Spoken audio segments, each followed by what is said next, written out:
வணக்கம் ஃப்ரெண்ட்ஸ், நாம இந்த வீடியோவில் என்ன பார்க்க போறோம்னா வெந்தயத்தை வச்சு ஒரு சாதம் ரெடி பண்ண போறோம்.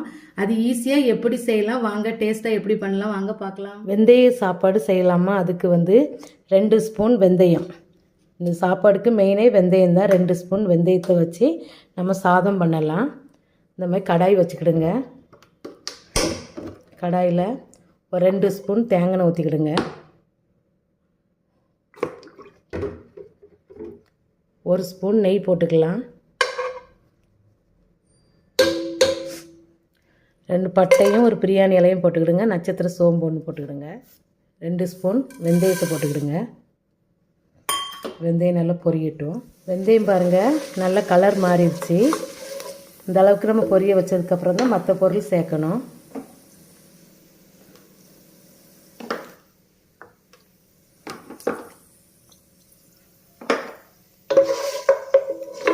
இது கூட 100 கிராம் சின்ன வெங்காயம் போட்டுக்கிடுங்க. பூண்டு 100 கிராம் போட்டுக்கிடுங்க. போட்டுட்டு நல்லா வதக்கிடுங்க. இப்போ எண்ணெயில் பூண்டும் வெங்காயமும் நல்லா வதங்கணும்.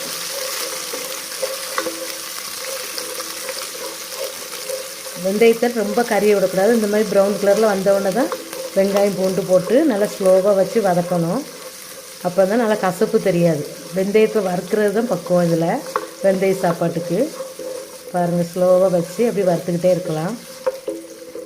இது கூட காரத்துக்கு தகுந்த மாதிரி 5 பச்சை மிளகாய் 2 தக்காளி போட்டு வதக்கிடுங்க.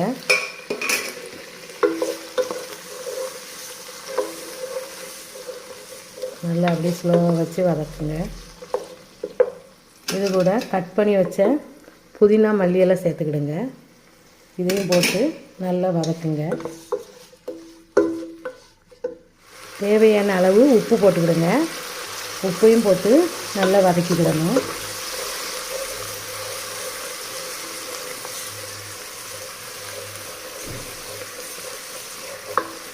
நல்லா ஸ்லோவாக வச்சு நல்லா வதக்கிடுங்க.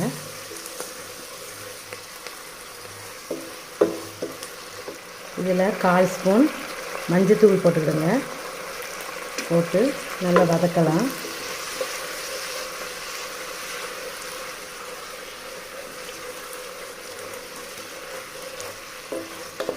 தக்காளிலாம் நல்லா கரைஞ்சி வந்துடுச்சு பாருங்க. இந்தளவுக்கு வதக்கிக்கிடணும்.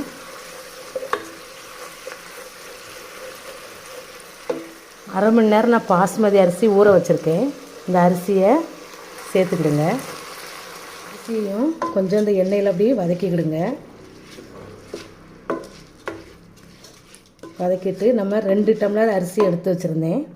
அதுக்கு இன்னும் 4 டம்ளர் தண்ணி ஊற்றிக்கிடுங்க.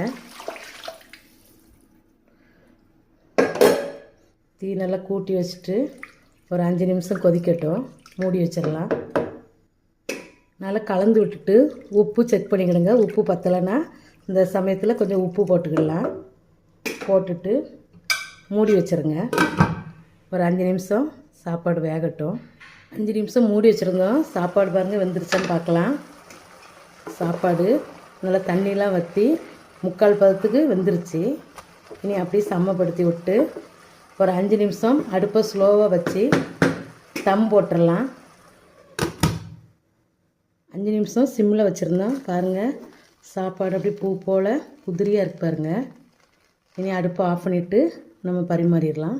சாப்பிட்றதுக்கு தயாராகிட்டு சுவையான டேஸ்டான வெந்தய சாதம் சூப்பராக ரெடி பண்ணியாச்சு. வெந்தய சாதம் நம்மளுக்கு சாப்பிட்றதுனால உடம்புக்கு கூலிங்காக இருக்கும். வெந்தயத்தில் நிறைய நன்மைகள் இருக்குது.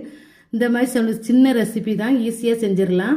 இந்த வீடியோ பிடிச்சிருந்தா லைக் பண்ணுங்கள், ஷேர் பண்ணுங்கள். புஷ்பா குக்ஸுக்கு சப்ஸ்கிரைப் பண்ணுங்கள். அடுத்த வீடியோவில் பார்க்கலாம்.